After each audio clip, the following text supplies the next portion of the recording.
So welcome back friends, myself Dr. Sharad Zadhav, Faculty of Department of Biotechnology, Yashwantrao Chauhan Institute of Sciences, Satara. And here I am going to discuss you topic Introduction to Fermentation and Basic Aspects of Bioengineering. Specifically in that we had discussed our third remaining point, which is one of the type of fermentation process, which is continuous culture fermentation process. So we'll see in detail regarding continuous fermentation process. So exactly in continuous culture fermentation process is completely different than that of batch and feed batch fermentation process. While in continuous fermentation process, it is carried out continuously without any kind of stop. In batch fermentation, we provide everything nutritional material, bioinoculum in it, and keep that fermentation vessel for a period of time and then remove the product. While in feed batch fermentation, we supply all the amount of product and remove the product once. In continuous fermentation process, we provide substrate in a segmented time. That is very important. In this case of continuous culture fermentation process, we provide a substrate in a segmented time. So in continuous, we are providing substrate and taking out product more than one time. So main goal of this continuous fermentation process is maintain the culture in exponential phase throughout the time. This is very important. So in this continuous process, we where fresh media is continuously added and the bioreactor fluid is continuously removed. Yes, and as a result, cell continuously receiving fresh medium, and product and waste product and cells are continuously removed for processing. So the reactor can be thus operated for long period of time without having to be shut down. So many more productive. It is a productive than that of other type of fermentation process.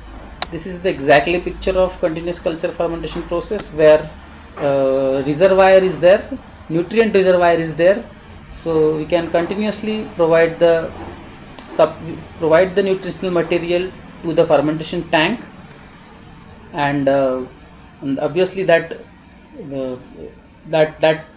provided material is sterilized and continuously supplied to the fermenter, and at the same time we can harvest that product continuously. So here the exponential growth rate of microbes is maintained. That is very important, and this exponential growth rate of microbe is maintained in the fermenter for prolonged period of time. So by the addition of fresh media in a regular time interval.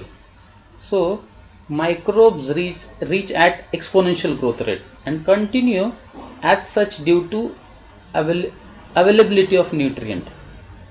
So in this case, we can produce metabolites, other fermentation products, and we can extracted that product at the time of downstream processing. So in this continuous process, it is unlike of batch fermentation. In continuous fermentation, the fermentation process never stop in between. It continuously run for a long period of time. So we can continuously add the nutritional material, we can harvest the metabolites at regular time interval, and we can remove the products. So the main goal is to maintain the culture in a exponential phase. This is the peculiarity of continuous fermentation process. So as far as this continuous fermentation process is concerned, this continuous fermentation process, we can use it for production of single cell protein. So we can produce antibiotics also, and other organic solvents we can produce with the help of continuous fermentation process. So in this already we had discussed batch fermentation process, continuous fermentation process, And the lastly, this third one is continuous fermentation process.